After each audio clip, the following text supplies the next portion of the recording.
Pack your bags, Lucas Giolito, because you're headed to the Angels. Welcome into Fantasy Baseball today on Thursday, July 27th. I am Frank Stampfl, joined by Chris Towers. Today on the show, what a day. We've got trades. Giolito headed to the Angels. Amed Rosario headed to the Dodgers. Marco Luciano was promoted by the Giants. What's going on with Framber Valdez and Joe Ryan? Hitters turning up in July. There's just so much to talk about. Before we get started, please like this video and subscribe on YouTube if you haven't already. And if you're listening on the audio side, download, follow, and leave a 5-star rating on Apple or Spotify. We really do appreciate it. Chris, let's just jump on in with this trade. Lucas Giolito traded to the Angels. Here is the full trade. The Angels receive Lucas Giolito and Ronaldo Lopez, while the White Sox receive two prospects, catcher Edgar Quero and pitcher Kai Bush. Let's start off with Giolito, who is a California native, so this is a homecoming of sorts. Thought he was going to honestly be traded to the Dodgers. That seemed like a match made in heaven, but you know, the Angels kind of swoop in here and they make their move. Giolito having a fine year, 3.79 ERA, 122 whip, over a strikeout per inning. He is currently the SP 37 in Roto, SP 31 in head-to-head points. Does this change anything for Lucas Giolito's value? I think if you look at the park factors, they'll say that it's probably a downgrade for Lucas Giolito. I don't buy that necessarily. I think it's probably neutral at worst. You know, Lucas Giolito's home road splits are actually slightly tilted towards the road. I think, if anything, there was a decent chance Lucas Giolito was going to see some regression anyway, because his underlying numbers don't necessarily back up what he's done so far. But I generally think he's probably going to be fine with this move. If anything, from a fantasy perspective, the same slight downgrade we give every Angels pitcher because of the 6-man rotation. But even that, at this point in the season, you're probably talking maybe one fewer turn through the rotation. So it doesn't really make a big impact. I updated my rankings here on Wednesday, and I've got Lucas Giolito at SP 47, which, you know, he's kind of on the fringe. I wouldn't call him a must-start pitcher. He's kind of close to it, I guess. You have Giolito at SP 41, so we're in a similar range. And while you were talking, the wheels started turning, and I think the 6-man rotation actually might affect him more than we're leading on, because he's almost certainly never going to be a 2-star pitcher. Right. But that, if you really think about, like, if you actually like plot it out, how many times was he likely to be a 2-star pitcher the rest of the way anyway? Maybe twice, maybe three times at most. So like 2 or 3, yeah. It's probably none now, maybe one at the most. So yeah, I think there's an impact that it certainly matters. But like, then you start to think, like, in a head-to-head points league where the season doesn't run all the way to the end anyway, does it really matter all that much? Because it's possible that none of those would have happened during the playoffs, or that one of them would have happened after your season ended anyway. So it's a negative, but it's not. It's easy to overstate, I think. And over the course of, 8 weeks, it's probably not going to change his value very much. Before we move over to the prospects that the White Sox received, let's just wrap things up on the Angels side here. Who's going to go to the bullpen? My guess is it'll be Chase Silseth, and their new 6-man rotation will feature Ohtani, Lucas Giolito, Reed Detmers, Tyler Anderson, Griffin Canning, and Patrick Sandoval. I guess the overarching theme here with the Angels is that they're not trading Shohei Ohtani, right? There was a report that came out on Wednesday that basically they swapped mindsets. They're like, nope, we're not trading Ohtani. In fact, we're going to be buyers. And that's exactly what they did. They go out and trade for both Lucas Giolito and Ronaldo Lopez. Obviously, Lopez will pitch in the bullpen. I don't think he has any value for fantasy. What about the prospects that the White Sox received? Edgar Quero, a 20-year-old catcher this season in the minors, not doing too hot. 246 batting average, 3 home runs, 718 OPS. He was much better last year, so hopefully he can pick it back up after this trade. Kai Bush, a 23-year-old former second-round pick back in 2021. He is a left-handed pitcher, has made 34 starts in the minors, 4.47 ERA, a 1.30 whip, over a strikeout per inning. And I was texting with the Welsh, just trying to get his read on these two players. He said for Edgar Quero, quote, really good young bat, more walks than strikeouts. And for Kai Busch, has been injured, decent fastball, really good slider, 4-pitch mix. Chris, your thoughts on the package that the White Sox received here for Giolito?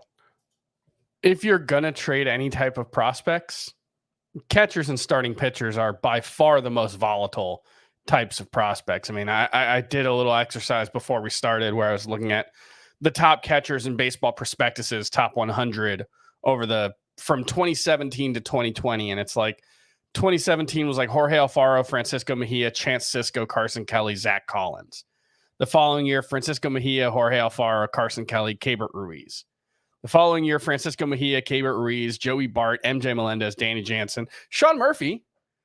But it's all to say that, one, look at how long it took Sean Murphy to figure it out, to become an impact player.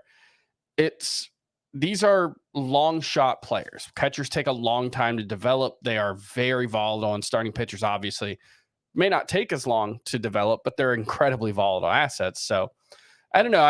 I've seen a lot of criticism of the Angels. Oh, they're going to let Shohei Ohtani walk for nothing. And like, you're 4 games back of the wild card. You're 3 games over 500. I feel like it would be, I don't know. I can't say it would be dumb to sell Ohtani, but it's a lot more fun to try to go make the playoffs with Shohei Ohtani, because once you get there, you've got Shohei Ohtani and Mike Trout, and you can switch to like a 3 or 4 man rotation. You've got a chance. And I don't know. I'm not with this. Like, if you're not the overwhelming title contender, you should probably trade everyone that's good on your team. Like, I just feel like that mindset has gone too far. You're not going to get the prospects that you're going to get for trading Shohei Ohtani are not going to dramatically alter the trajectory of your franchise for a 2-month rental. So just go get it. Go for it. I think it's way more fun to do this. And, you know, as far as Edgar Quero and Kai Busch, if we see them in 2024, I think that's probably a best case scenario for either of them, given where they are in their careers. They're, both at AA, but neither's doing extremely well right now. So yeah, I don't think either of them is likely to matter anytime soon for fantasy. Yeah, there's a lot of points there on that. What you said about Ohtani, part of the reason why the Angels kind of flipped their mindset here is because they said all the trade packages they were receiving were underwhelming. And that's kind of crazy to think about. Even for a rental Ohtani, this is a generational player, something we've never seen before. You should be getting crazy trade packages. Yeah, like, and look, Ohtani. Like, the Angels aren't going to, like, if Ohtani leaves this offseason, Edgar Quero and Kai Busch, I keep wanting to call him Kyle Busch, Kai Busch, are not going to change whether this team is any good in the next 5 years, right? Like, if either of them becomes even an average player, that's a huge win. So yeah, you might as well go for it, because you're going over the cliff if Ohtani leaves either way. Edgar Quero isn't a parachute. Most of the time, I agree that if you're just confident you're not going to re-sign a player, you should trade them in the final year of their contract, especially if you don't think that you're going to compete. You should try and recoup some of those assets. I generally agree with that, but as you pointed out, you don't have to be the best team in baseball to make a run, man. We just saw the Phillies make the World Series last year. This team always comes to mind as like the Cinderella story, the Rockies, the year that they made it against the Red Sox in the World Series. They had no business being there. The best team doesn't always make the World Series. The Angels, with Giolito and Ohtani, and if Mike Trout's healthy, that's a team that can actually make a run if they make it into the playoffs. The Cardinals won a World Series with 83 wins. Like that's not going to happen. You can't do that. Like that, you can't bank on that. But the point is, the baseball playoffs are a crapshoot, and just getting in should be the goal. And I hope the Angels aren't done making moves. All right, we shall see what happens there. Again, Lucas Giolito headed to the Angels in return for 2 prospects, Edgar Quero and pitcher Kai Busch. We'll get back into the trades and the Marco Luciano promotion in just a bit, but let's get into the rest of Wednesday's action. Oh my goodness gracious! Atta girl, Susan. The Yankees got their revenge, splitting the Subway Series for the season, 2-2 for both teams. Chris, you are up. Player of the night. Freddy Peralta, who is on a decent little run, starting to turn things around. I believe tied his career high. No, not his career high. Tied the Brewers season high for strikeouts with 13. I think this was the second most he's had in a game in his career. I have career high. Was it a career high? Let's see. I'm looking at all dates here on Fangraphs, and yeah, his previous high was 13. Okay, 24 swings and misses on 89 pitches. Probably could have gone deeper. They decided to pull him at 89. It was really hot at this game, so not necessarily super surprising from what I could tell. But yeah, he's starting to show signs of turning it around. The ERA over the past in the month of July is down to 3.63, 34 strikeouts in 22 and a third innings. 39 strikeouts in 32 and a third innings in the month of June. So a bunch of strikeouts over the past 2 months. And obviously that's always been part of his game, but the strikeouts were down early on in the season when he was really struggling. And I think this is a good sign. That fastball he had, sorry, I had it in front of me. 12 swings and misses with it, 7 on the slider, 5 with the changeup and curveball as well, which he didn't really throw a ton. So yeah, the fastball is always the key for Freddy Peralta. That he's one of those guys. He throws it about 55% of the time, but gets a lot of whiffs with it, and it's really important for him. So the fact that he's starting to get whiffs with that pitch again, it's a very good sign. And look, we don't have to rehash yesterday's conversation. You can go back and listen to it. I'm sure that we'll be referencing everything we talked about yesterday for the rest of the season and into the offseason, the glob and all that. Peralta has always been a bit of a random number generator. He has peaks and valleys that tend to be pretty extreme, but I never wanted to give up on him this season, and I'm glad I didn't. I've moved him down into like the 40 or 50 range at starting pitcher, but I never moved him much further down than that. So I mentioned I updated the rankings. Let's see. Where did I get Freddy Peralta? I got him at SP 57, which it might be a little bit low. Look, he gets a ton of strikeouts this year, but man, those ratios, 4.46 ERA and a 1.25 WHIP. I mean, those are just killers for him. You can argue maybe he should be a little bit higher. Maybe he goes on a run here. Something I noticed about this start is that he did throw his slider more in this one, and that is far and away his best pitch. It has a 48% whiff rate on the season. But the problems for Peralta this year, the walks are the highest they've been since 2020. His home runs, the highest they've been since 2019, 1.5 home runs per 9. That's been a problem here for Peralta. So unless he can get those things under control, I think we're probably still going to see some inconsistency. The strikeouts are awesome. Let's hope that Freddy Peralta can build off of this moving forward. Somebody who did the opposite of Freddy Peralta, that would be Framber Valdez, who clearly has not been the same since he sprained his ankle on June 20th. More on that in just a bit. Up against the Texas Rangers here, he went 3 2/3 innings. He allowed 6 runs, 2 homers in this game, 11 hard hits allowed, 93 mile per hour average exit velocity. I was watching this start, and even looking at the pitch mix, it just kind of seems like everything was off for Framber Valdez here. He did not throw his cutter at all. That's a pitch he usually throws 15% of the time. He didn't use his curveball as much. That's usually a very dominant pitch for Framber Valdez. He raised his changeup and his sinker usage. It's just weird because the cutter and curve are, arguably his 2 best pitches. So just something off for Valdez here, and it has been for quite some time. His last 5 starts, a 7.0 ERA, a 1.67 WHIP during that time. He's allowing a lot of hard contact.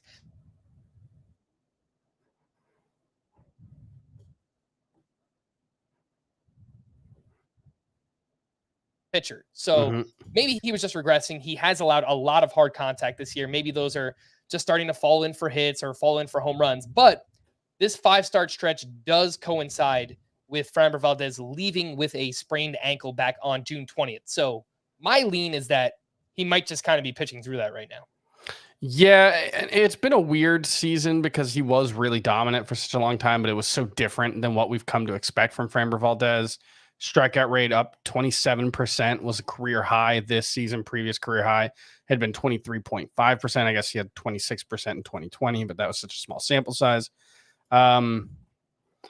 Yeah, I don't really know what to make of him across the board because it's been, like you said, the hard contact way up. That's always been something he's been very good at. strikeout rate way up. In this start, like you said, not throwing the curveball and cutter. Those are his two best pitches by far. So this specific start just seems like, yeah, he wasn't right. And he ran into arguably the best lineup in baseball. But overall, the struggles, I don't exactly know what to make of it. Like, because he's such a different pitcher than he's been in the past. And I think generally on the whole, he's probably still a very, very good pitcher, but it might just be that because there's more hard contact in his profile right now, maybe it leads to him being a little more prone to these kind of blowups. Maybe it's, like you said, the ankle injury. I don't have a good read on him, unfortunately. Yeah, I have in my most important league, so I've watched a lot of Valdez, and he just hasn't looked right recently. So I don't know, maybe I'm just making excuses for him. Again, has allowed a lot of hard contact, so it might just be catching up to him. Framber Valdez in line for 2 starts next week up against the Cleveland Guardians and at the Yankees. Might have Aaron Judge back in the lineup by then. We'll see. But I think obviously we're still rolling with Framber Valdez, but maybe just lower expectations compared to what we got earlier on in the season. Chris, did you see this whole Marcus Semien situation between him and Valdez? Yeah. It was crazy. Lots of drama in this game. So Yordan Alvarez was hit by a pitch in his first plate appearance, first off the IL, right? Marcus Semien then hit by a pitch in his next plate appearance. Was it retaliation? Potentially. And then later on, Marcus Semien launches a 2-run homer off of Framber Valdez in his next plate appearance, and then just stares him down the entire time while running the bases. It was so blatantly obvious. It was like, is this guy going to get, just tossed in the middle of like rounding the bases? It was crazy. It was going on, and Maldonado started it. It sounds like. Really? I don't know. Yeah. So there was a quote from Semien after the game. The Astros hit a home run, and Maldonado said to him, or Semien said to Maldonado, "Yeah, we're still going to win this game." And Maldonado said, "No, it's just like when you were in Oakland." Ooh. And so when Semien hit that home run, he wanted to make sure that Maldonado was aware of it in case he might have missed it from his vantage point. That is awesome. This type of intensity, I love it in a divisional series that's clearly incredibly important between the Astros and the Rangers. That's awesome stuff, man. It's not just the trash talk, but then actually like backing it up. 3 hits, home run, chirping, benches clear, ejected from the game. It was pretty fun to watch. Maybe not if you're an Astros fan, but I thought it was pretty awesome. We had some other trades. Let's quickly run through some of these. Amed Rosario traded to the Dodgers in exchange for Noah Syndergaard. So I had a really weird moment when this trade went down, because for some reason I thought that Amed Rosario had signed an extension with the Guardians this offseason. I was thinking of Andres Jimenez, yeah. But I guess there had been a talk that they were talking about an extension. And so my thought was like, man, they really just salary dumped Amed Rosario. And then it was like, oh no, his contract's expiring at the end of this contract, this season. I was completely blanked on that, but weird trade either way. The Guardians taking on money, it seems like. Yeah, is weird. It is weird. They need some help on the back end of their rotation right now with the injuries to Shane Bieber and McKenzie. They probably still do. Yeah. For Rosario, he has not been good this year. Let's make that very clear. 265 batting average, 3 homers, 9 steals, a 675 OPS. I saw some defensive metrics that point out he has been very bad defensively as well. I have some questions here, Chris. Does he play every day? I know for his career, he's been much better against left-handed pitching than he has against righties, but the Dodgers have been throwing Miguel Rojas out there at shortstop, and they just got Kike Hernandez to likely play second base. I think he's probably going to play close every day. What are your thoughts on Amed Rosario to the Dodgers? Yeah, I would guess it's not every single day, but maybe like 75, 80%. It's probably on net. A loss for Amed Rosario's fantasy value. He has been playing better since the start of June. OPS is up to like 750 in that span. The one thing that I would think maybe you could take out of this is just we have a lot of faith in the Dodgers optimizing the skill sets of their players and the players that they acquire. And Amed Rosario is a guy that we've always talked about at the high end, has pretty good exit velocities. The overall Quality of contact metrics aren't usually all that great, but he's very, very fast. And that's the one thing we've talked about with him and Andres Gimenez is, man, these guys both seem like they could steal 35 bases, and they don't. I don't know if the Dodgers are going to unleash him, but that's the one thing is maybe just like a change of scenery and a different set of eyes and a different coaching staff, maybe unlock some latent potential there. But on the whole, my assumption would be this would be a negative for Amed Rosario, who's probably, when he plays, he's probably going to bat lower in the lineup, maybe ninth for the Dodgers. So not a ton to be excited about here. Amed Rosario, 65% rostered. Names like CJ Abrams, Ha-Seong Kim, they have moved up over 80%, and very clearly you would rather have those names than Amed Rosario. But one name that I had for later on, Chris, is Tim Anderson, who is hitting better so far in the month of July. Rather in the second half.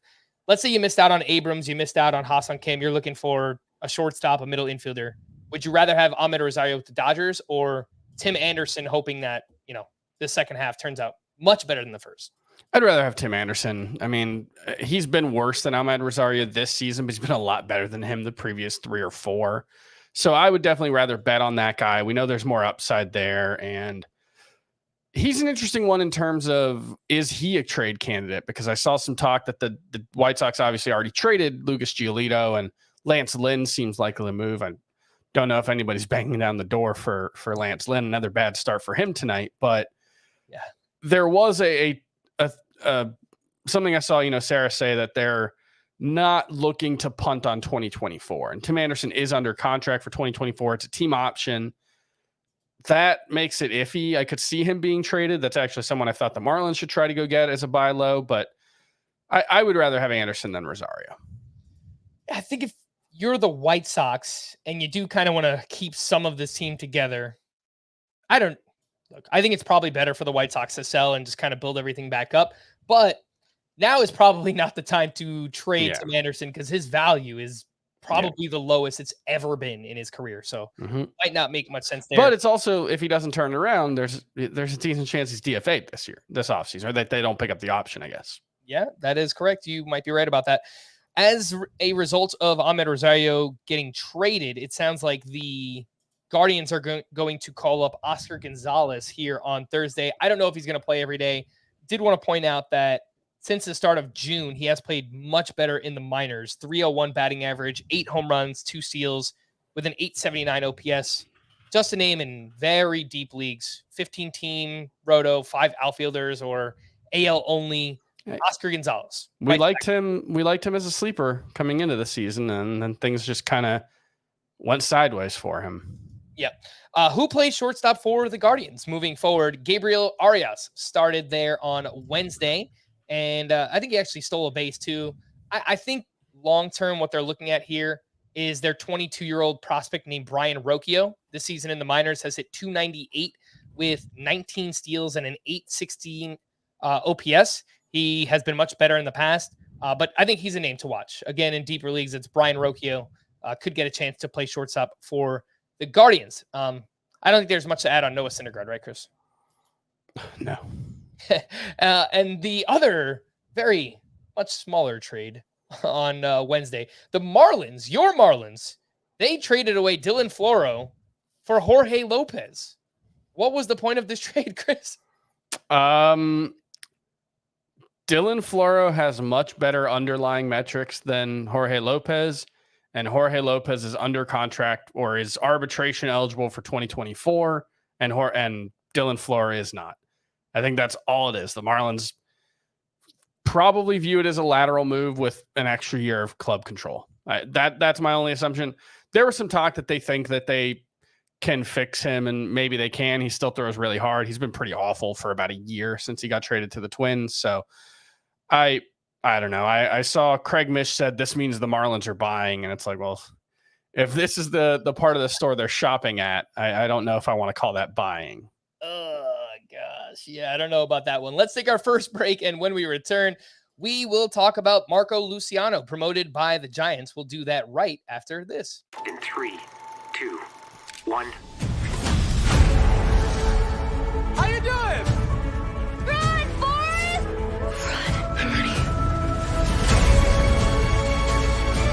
so fetch. Life moves pretty fast. If you don't stop and look around once in a while, you could miss it. Welcome back. And if you are interested in buying some Fantasy Baseball Today merch, you can do exactly that at the Paramount Shop, which offers a mountain of merch from the Paramount shows and movies that you love. Scan the QR code in the top right corner if you're watching us on YouTube, or head to ParamountShop.com. Paramount Shop, where products are paramount. And if you're watching us live, see this little nifty Fantasy Baseball Today hat. You can get exactly one of these over at the Paramount Shop. Prospect promotion, Chris. We saw the Giants. They promoted Marco Luciano, was batting 8th in the lineup here on Wednesday. 21-year-old, has ranked very highly on prospect lists for years now. He broke out as a teenager back in 2019, but the numbers never really got back to that level when he was playing down there in rookie ball. It's been solid. He comes with a lot of power. That's the standout tool here. 62 games in the minors this season for Marco Luciano, 235 batting average, 13 home runs, and an 811 OPS, though it does come with a lot of strikeouts. 24% rostered. Chris, any interest here in Marco Luciano, and does he stick around? Because they have some names returning soon. Yeah, between guys coming back from injury, Tara Estrada and Brandon Crawford primarily, it doesn't seem super likely that he's going to get a long stint, but he did make the jump after only 6 games at AAA. So it's possible that they're just being aggressive with him and giving him a real chance to see if he can catch fire. Obviously, super talented. Scouts have always loved the bat speed in particular and the raw power as a result of it. But there have been back issues over the past couple of seasons and a lot of strikeouts this year. And, that's started to become more of an issue as he's gotten to the high minors. So I think in all likelihood, he's probably not going to stick around for too long and probably won't make a big impact if he does, because it's the Giants. He was lifted for a pinch hitter in his debut. That's what they do. This is a team that loves to not just platoon, but play matchups. And that makes it hard to predict when guys are going to be in the lineup and just kind of limits the upside of all but a few guys in the lineup. So my guess is that this is probably not a priority add, but he's clearly super talented. If you've got a roster spot to play with that you don't have anyone else to add for, sure, go for it. Yeah, I have deeper leagues where I am struggling at middle infielder. I think I'm starting Oswald Peraza or Luis Garcia from the Nationals. And look, if you're just trying to catch lightning in a bottle, pick them up and let's see where it goes. Again, that's Marco Luciano with the Giants. And, I don't usually look at the Giants as a team that's aggressive in their prospect promotions, but look, between Matos and Luciano, 2 21-year-olds in the lineup here on Wednesday, they have been pretty aggressive. One of the batted balls for Luciano, by the way, 99.1 exit velocity, 338 feet to the opposite field, to right field, would have been a home run in one park, Yankee Stadium. So there you go. Just pointing that out. I saw that at bat, and he got some first pitch. He got some pretty good wood on it, but we'll see if Marco Luciano can stick in the lineup and hit for power with the Giants. Let's move over to some pitching performances, and we got vintage Sandy Alcantara here on Wednesday. A complete game at the Tampa Bay Rays, a Rays team that is scuffling big time right now. 5-hitter, 1 walk, 7 strikeouts with 19 swinging strikes on 97 pitches. Did allow 8 hard hits in this game, but I noticed a pitch mix change for Sandy.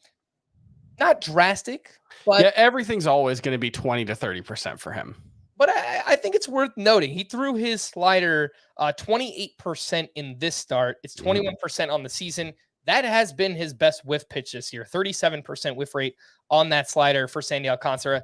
Even after this start, ERA's in the mid-4s. We've got a 1.24 whip. I'm hoping he could build off it a big second half. But, Chris, this was a step in the right direction for Sandy Alcantara. Yeah, I think the bigger thing, if you're looking at the pitch mix, might be the sinker usage going down.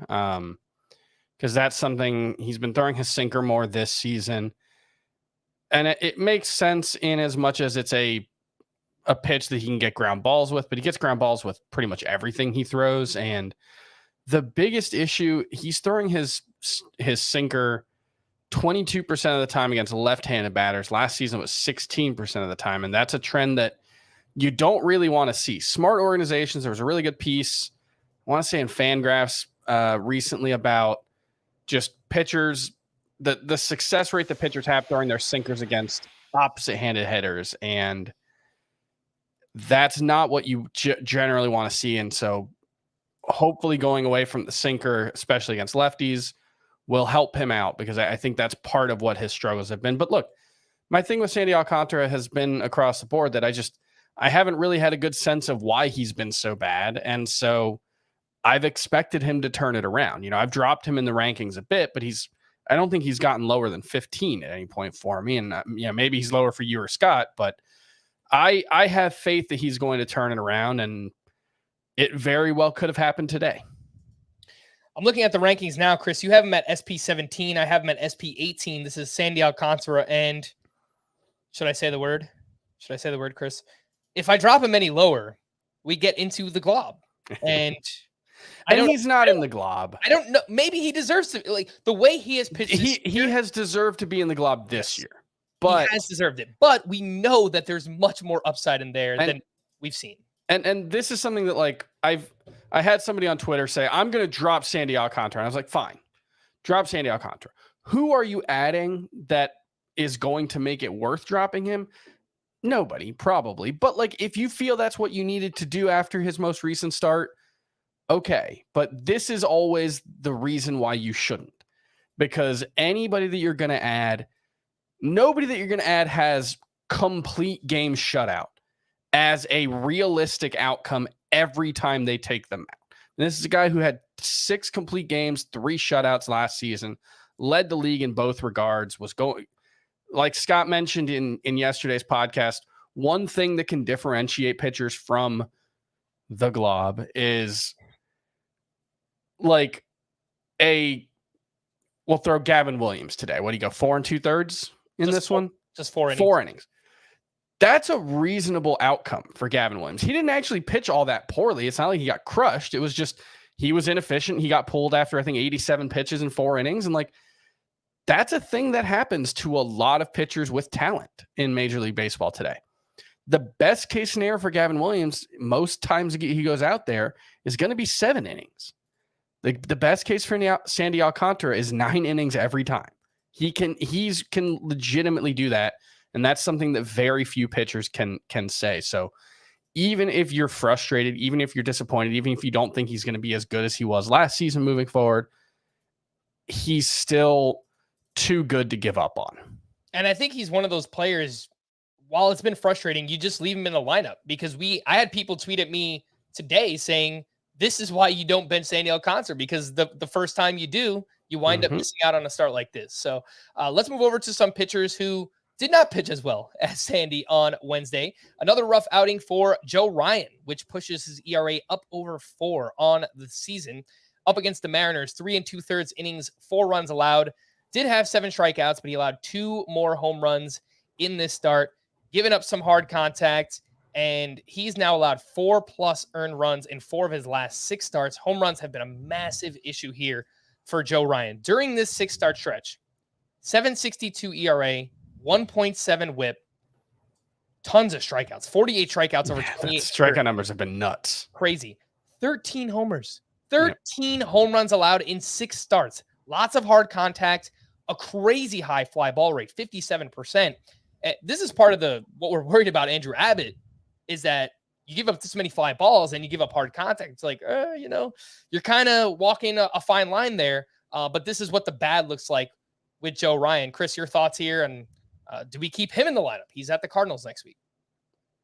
It's a lot harder to justify keeping Joe Ryan in the lineup. And then part of what we talked about is why is, you look at even the last 2 months, you've had the 7-inning start and the 9-inning start.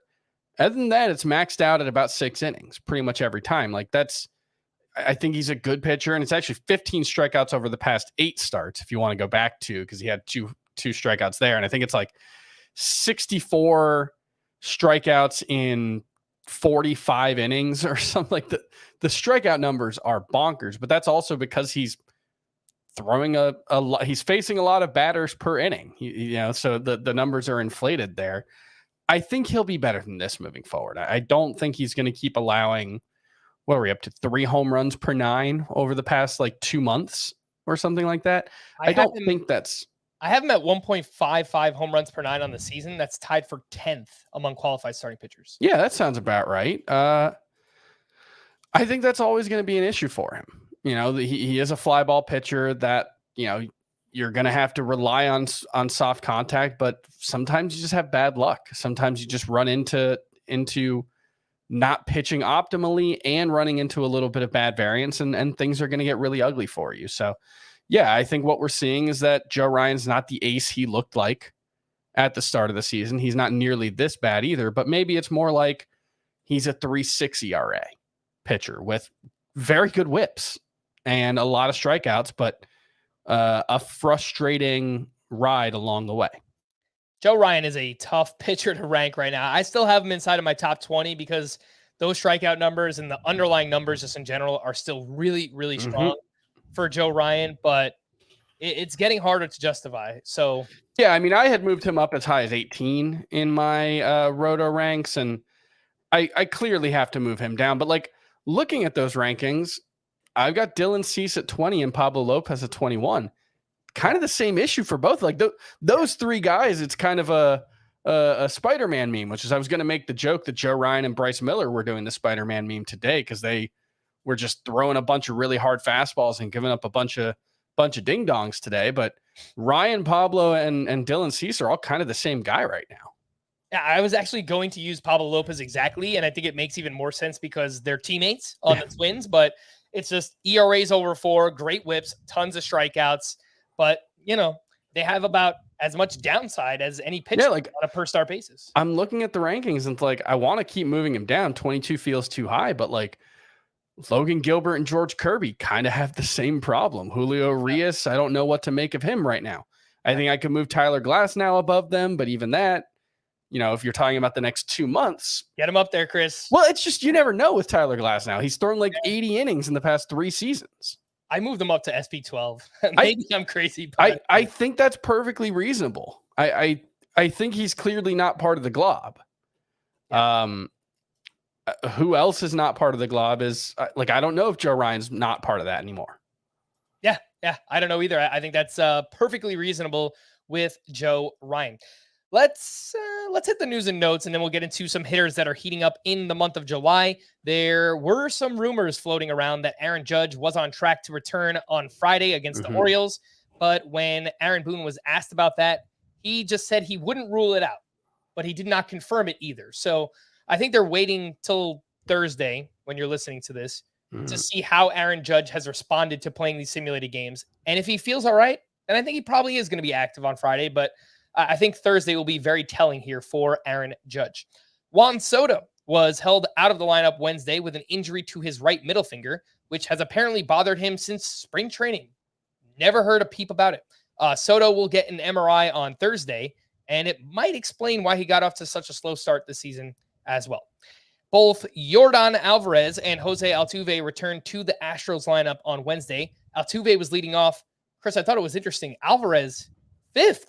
Batting 5th in the Astros lineup. I don't know what to make of that. Kind of weird. Yeah, I don't know. I think what it does tell us, though, is Kyle Tucker is one of the hottest hitters in baseball right now. And I think Dusty Baker has just said, I'm not messing around anymore. I'm keeping Kyle Tucker up there. The one that doesn't make sense, Jeremy Pena. He just really likes Jeremy Pena hitting second. It's never made sense for Jeremy Pena's skill set and what we understand about optimal lineup construction, but I don't know. That's what he does sometimes. They were facing a lefty here, Andrew Heaney on the mound against the Astros. I'm going to go out.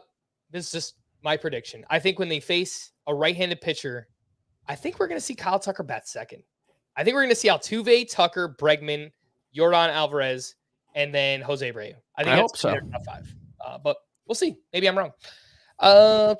Cedric Mullins did some running on Wednesday. He's on the IL with a right adductor strain and remains without a timetable.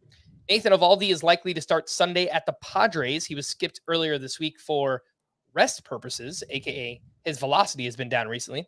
Zach Eflin exited his start with left knee discomfort after the game. Kevin Cash said Eflin will undergo an MRI, and he's actually dealt with issues to both of his knees in the past, which is kind of scary for Zach Eflin. He allowed 5 earned runs on Wednesday. That's the second time he's allowed 5 earned runs in his past 3 starts. Apparently, the MRI results on Yandy Diaz's left groin came back encouraging. He left Tuesday and was out of the lineup on Wednesday as well. Esteury Ruiz is slated to begin a rehab assignment at AAA this weekend. He's been out since early July with a right shoulder subluxation. Mets manager Buck Showalter announced that Starling Marte will not be activated when first eligible on Thursday. He is expecting a child very soon, so I think they're waiting for that to happen, and then they'll activate Starling Marte. It sounds like an early August situation for Marte. Chris Sale will throw live batting practice Thursday, and if all goes well, he'll begin a rehab assignment on Tuesday. Gunnar Henderson was out of the lineup with lower back discomfort. Jonah Heim left Wednesday due to left wrist soreness. A little bit scary there. Yeah. Hopefully nothing serious, but yeah.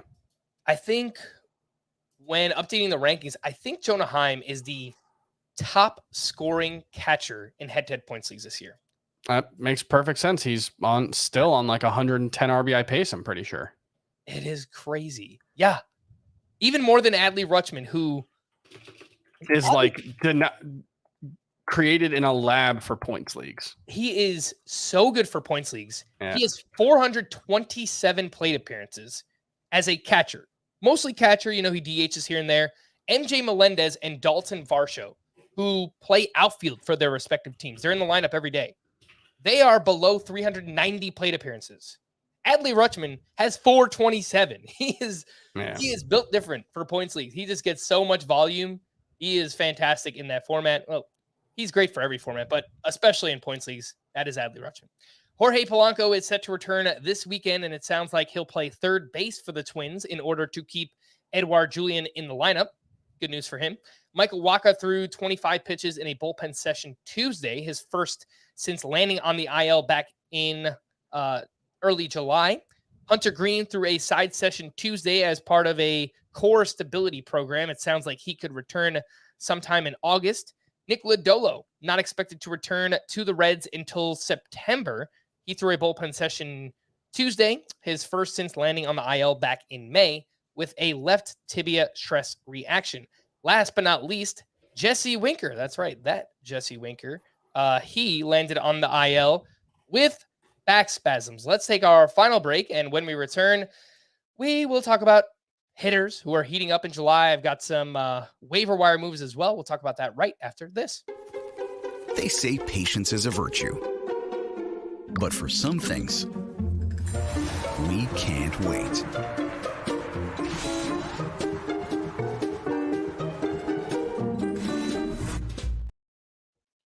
Welcome back. Let's talk about hitters heating up in July. Chris, I'm going to run through some names here. Wherever you want to jump in, feel free to do so. Julio Rodriguez, 3 for 5 with 2 doubles and his 17th home run so far in July. 295 batting average, 4 homers, 5 steals, and an 861 OPS. Good news for the second half. Eloy Jimenez coming around just in time for us to buy in next year once again, Chris. 2 for 5 with a double and 4 RBI. Eloy in July batting .355 with 3 homers and a 942 OPS. If you remember, during the All-Star break, we did some additional podcasts, having some fun. We're talking about second half preview, all these kind of crazy things. And I called out Nate Lowe. Like, he hasn't been as good this year. I don't know if it's going to happen. He has been on fire ever since. 2 for 4 with his 12th home run. He added 2 walks and 3 RBI on Wednesday. 12 games in the second half. Nate Lowe is betting .429 with 3 home runs and a 1276 OPS. Absolutely crushing the ball. Tons of line drives during that time. You want to go back to Eloy because I do. He is doing better, and overall his season numbers are fine. 286, 815 OPS. Like, I think you expect it. You hope for a little better than that, but I do think this sort of highlights one of the issues with Eloy Jimenez that I do think we need to keep in mind when he's, even when he's healthy. Like, let's just do the last 2 seasons. He's played 154 games. I'm doing the math right there. Yeah, 154 games over the last 2 seasons.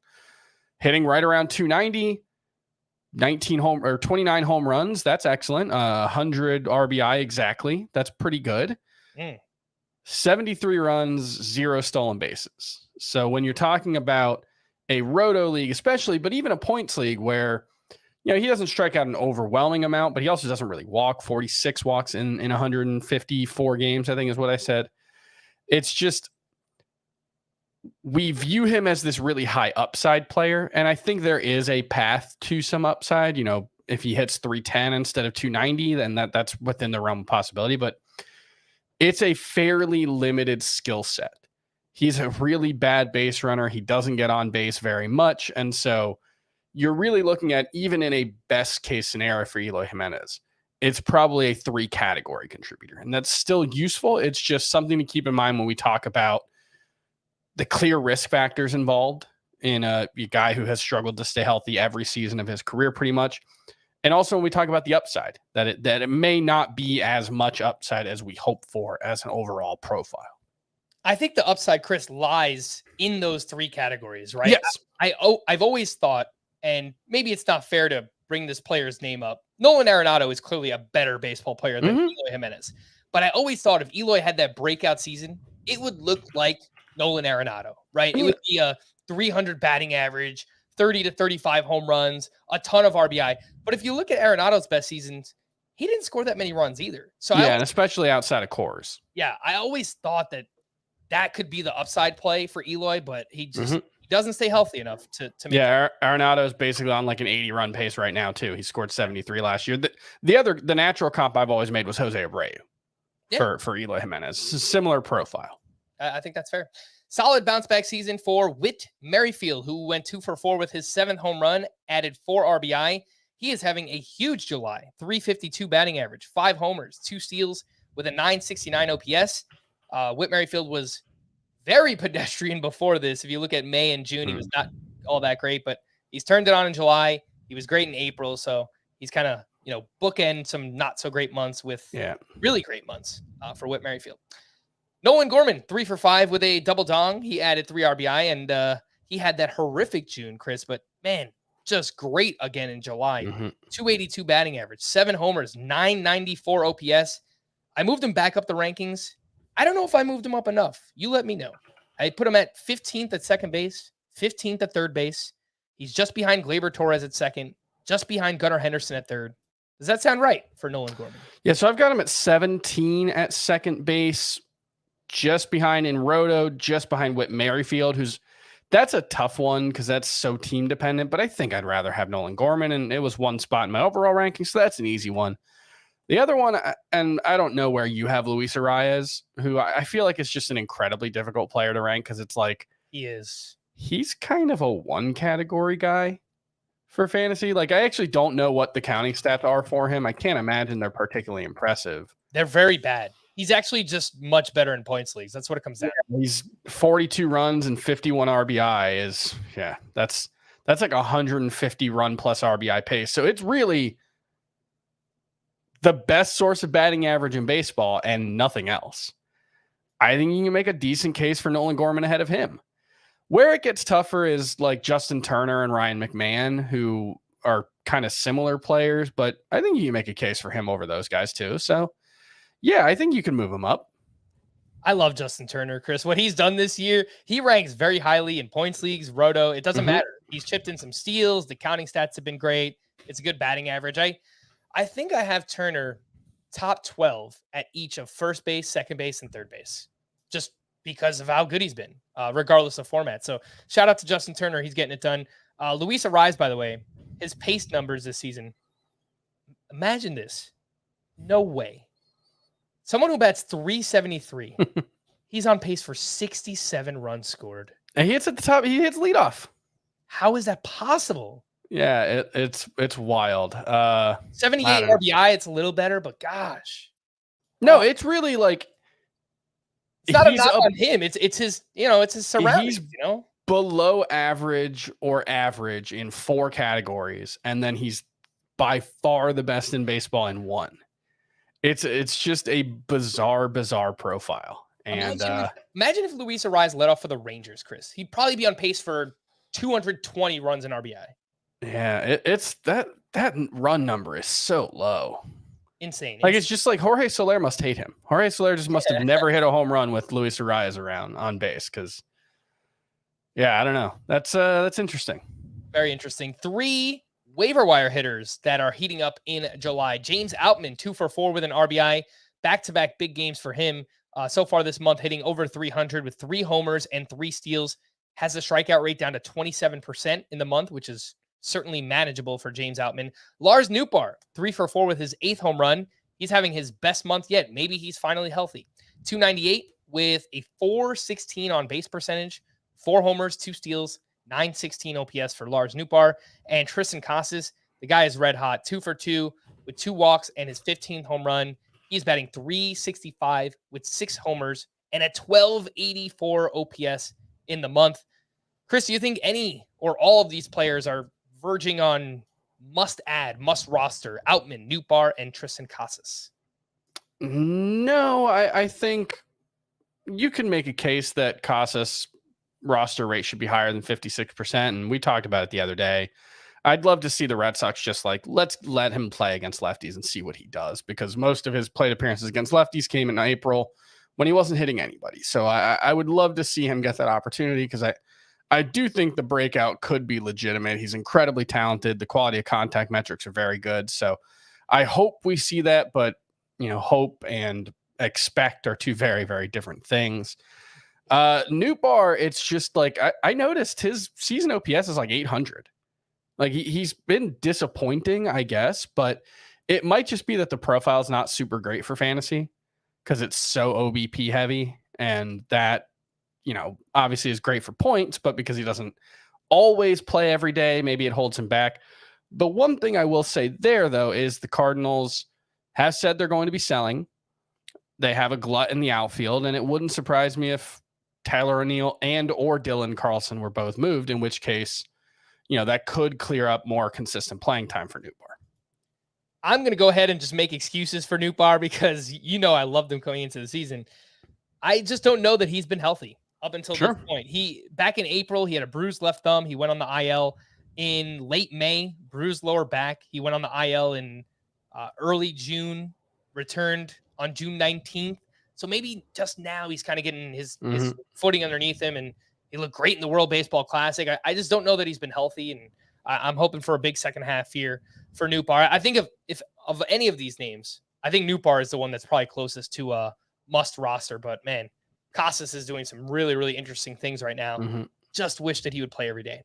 What is the opposite of heating up, Chris, in July? You have any guesses there? Currently, the way the temperatures are looking right now, nothing. I mean, going inside, I guess. I saw the water temperature in the Keys got over 100 degrees. Ooh, that's like being in a hot tub. That is crazy. Crazy stuff, man. I don't want to go to the beach there.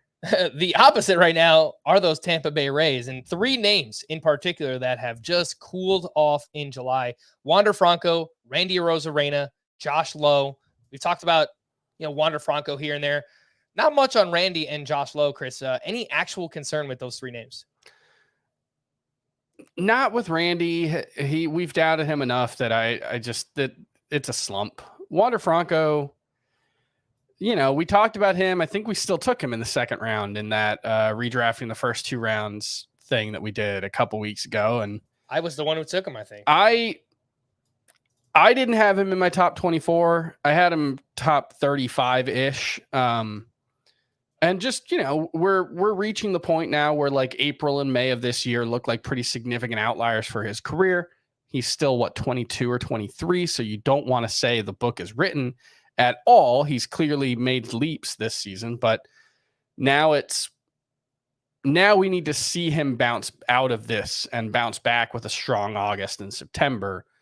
And we can talk about him as a second round pick, but if this continues, then it's a little concerning. Then Josh Lowe, he was never going to keep playing as well as he was early in the season. This is probably just a bad slump amidst regression. But yeah, not someone I think needs to be rostered in all leagues right now. Would you drop Josh Lowe for Lars Nootbaar in a points league? In a points league, yeah, because I think Newbar is just better suited for that format anyway. Yeah, I think in categories, even with Lowe playing only against right-handed pitching, when he plays, he's still got power and speed. So I think I would take him in a roto or categories type context. But in a points league, I'll take Lars Newbar there over Josh Lowe. Rapid fire, Chris. We've got about 5-10 minutes left. What to do with these rookie pitchers? We mentioned Gavin Williams only lasted 4 innings against the Royals. That's back-to-back starts, only throwing 4 innings. Bryce Miller served up 4 solo home runs at the Minnesota Twins. This is kind of a weird game to evaluate because he gave up a lot of hard contact, but he did some interesting things. He had 15 swinging strikes. I know it was against the Twins. They have by far the highest strikeout rate, I think, ever, the way that they're going right now. I think it's the highest outside of the 2020 season. But the slider velocity was way up. He threw his secondary pitches more than I've ever seen, the slider and the changeup. And I was watching that start. They looked pretty good. I was pretty impressed by what I saw from Bryce Miller outside of the home runs. What do you think? Are we holding here on Gavin Williams and Bryce Miller? Yeah, I know 2 of the home runs came off of the fastball. I wasn't sure the other 2 because the exit velocity charts on Baseball Savant don't show. They just show the velocity. He gave up 95.3 mile per hour average exit velocity on 18 balls in play in this one, which is bad. I don't need to tell you that. 4 whiffs on the changeup. I believe those are the first whiffs he's gotten on the changeup all season. I wonder how many of them were off Joey Gallo. That's only partially a joke. No, it's funny you say that because there was an at-bat. He threw Joey Gallo 3 straight changeups, and I think he swung and missed at all 3. Yeah, like that sounds right. He had 6 of his swinging strikes on Joey Gallo. Looks like 2 of them were on the changeup. So there you go. Yeah, I don't know. I think for his development, it's encouraging that he had the confidence to throw the slider and the changeup more. But the results are what the results are, and it's still a frustrating mix for Bryce Miller. But I do think there will be better times ahead. It's just I think he's like all these Mariners pitchers. They're all still figuring out what the right approach is, and the Mariners seem to have a pretty hands-off approach when it comes to their pitchers. They tend to trust their guys to go through what they think works, and that might lead to a bit more trial and error than you might prefer. But I think the results mostly speak for themselves there, so I'm not too concerned. It's not the ace outcome that it looked like it might be. Gavin Williams, I'm not dropping, but doesn't look like a must-start guy yet. Waiver wire pitchers, I've got 4 names here. Seth Lugo, 7 innings, 2 runs, 8 strikeouts for him. Shouldn't be on the waiver wire anymore. I agree. I think he is the most under-rostered pitcher in fantasy right now. That is Seth Lugo. Ben Lively turns in a quality start at the Brewers. Johan Oviedo, quality start at the Padres. Jose Quintana, quality start. The first one in a Mets uniform. He was at the Yankees. Chris, how do you rank this group? Lugo, Lively, Oviedo, and Quintana. Lugo is in the glob. I don't think any of the other three are. I think they're outside of even that range. I know Quintana's had decent results in a very small sample size so far. I don't really buy it. He does have a 2-start at KC at Baltimore next week. I don't hate that. So as a 2-start pitcher in points leagues, especially, I think he's pretty useful. Oviedo and Lively, I don't really buy it. The peripherals for Lively are much worse than the overall numbers. So I think there's going to be some regression at some point. Well, it's kind of already happened. And this comes from somebody who called Gavin Williams a breakout in the second half. I would drop Gavin Williams for Seth Lugo. And I think that's fine. That's not really a knock on Gavin Williams. It's just how well Seth Lugo has pitched this year. He's just solid, the underlying number, the walk rate is minuscule. It's about a strikeout per inning, 3.76 FIP, 3.57 xFIP. The one thing is the xERA, the quality of contact metrics don't quite buy what he's doing. So, that's one warning sign. And he's one of those guys when you talk about the best case scenario is 7 innings. The best case scenario for Seth Lugo is 7 innings. I can't imagine he's gone deeper than that in any game. And I would think he's only done it once or twice. 2 7-inning starts. Yeah. So, not saying he's a must start player, but certainly in points league as a spark guy, should be rostered everywhere. And I would guess with 2 starts coming up, even versus the Dodgers and at the Rockies, I think the roster rate's going to climb there. I'd be surprised if he wasn't over 80% next week. Yep, I agree completely there on Seth Lugo. 3 names in the pitching leftovers category. Yusei Kikuchi. We've mentioned the term random number generator often recently. Well, that is Yusei Kikuchi at the Dodgers. 6 innings, 1 run, 8 strikeouts, 16 swinging strikes. Actually, a really, really impressive performance. Carlos Rodon picks up his first win with the Yankees up against the Mets. 5 2/3, 1 run allowed, 4 strikeouts, had 11 swinging strikes. Lots of hard contact. So kind of a mixed bag here on Carlos Rodon. And Spencer Strider, ho-hum, turns in his 9th double-digit strikeout start of the season at the Red Sox. Chris, anything on these 3? Spencer Strider, it's not likely, but he might get to 300 strikeouts. We got 2 months left in the season. He's got about 10 starts left. Like 10 strikeouts per start. It's not impossible for Spencer Strider is what I will say. He's at 199 right now. Rodon, I don't have much to say about Kikuchi. I don't trust him. I don't know how you can trust him. He's so up and down his whole career. Underlying metrics don't back up what he's done so far. So I'd rather have Gavin Williams. I'd rather have Seth Lugo. I'd rather just have Yuri Perez, who I think probably will make one more start in the minors and they get called up. He made his first start today. Only went like 2 1/3 and 2 2/3, I think. Rodon, I think he's going to figure it out. He hasn't figured it out yet. Clearly, the results aren't there, but it kind of reminds me of Tyler Glasnow's first couple of starts back. Remember when he wasn't as great, and then it's kind of flipped overnight. Yeah. Someone pointed out today on Twitter that I say switch to flip a lot instead of flipped a switch. I noticed you said it. I just caught myself like trying not to say that, and I almost said it. If somebody goes back and watches yesterday's podcast, I don't know when Chris said it, but if you watch closely, I just start laughing in the background. Yeah, I was going to bring it up, but then I don't know. We got off on a tangent somewhere. So so then now I'm in my head about it. Last point on Carlos Rodon. The one thing that really stood out to me in a positive way, the slider was lights out. 7 whiffs in this, 7 of his 11 swinging strikes, and a 35% CSW there on Carlos Rodon. A few bullpen updates here for the Rockies. Justin Lawrence was unavailable. Daniel Bard got the 9th inning with a 3-run lead.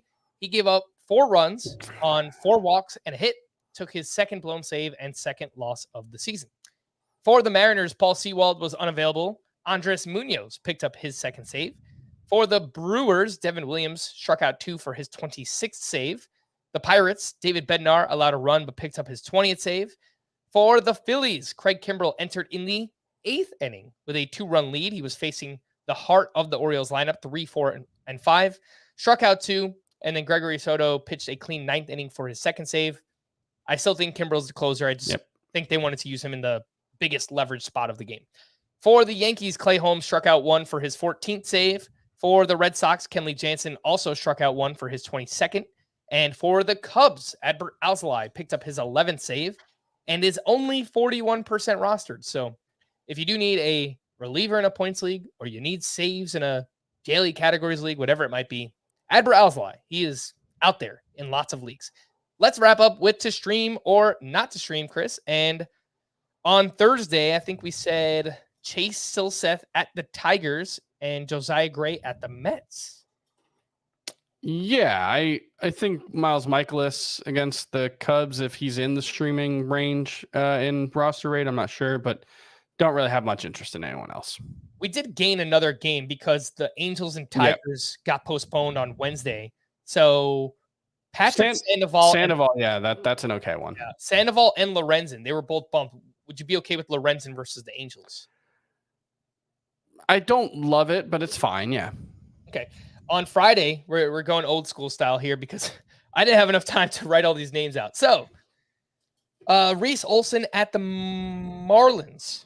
I prefer Braxton Garrett on the other side, even though he's been pretty bad for a while. But I don't like either one of them very much. Oh, you know what? I lied. Chase Silseth is now pitching Friday at the Blue Jays. So he's not even pitching on Thursday. Do you like Chase Silseth at the Blue Jays? I would like him more against the Tigers. I don't love the matchup against the Blue Jays. All right. Who else do we have? Brady Singer versus the Twins, who strike out against everybody. I don't want to start Brady Singer now. No, just say no. The answer. I know he had a good outing in his last start. I think it was eight innings against the Yankees, but I don't trust it. Yeah, but the Yankees stink. JP Sears is in Coors Field. That's a no. Nope. Tommy Henry versus the Mariners. Blah. Probably not. Brandon Williamson at the Dodgers. No. Cutter Crawford at the Giants. Maybe. I don't hate that one, but I don't love it. But Friday, very bad. Streaming slate. Not looking forward to that one. Thursday with 5 games has more viable streamers than we do on Friday. So just to put that in perspective, we're going to wrap there for Chris. I am Frank. Thanks as always for tuning in to Fantasy Baseball today. Please make sure to follow and leave a 5-star rating on Apple or Spotify. We'll be back again tomorrow. Bye-bye.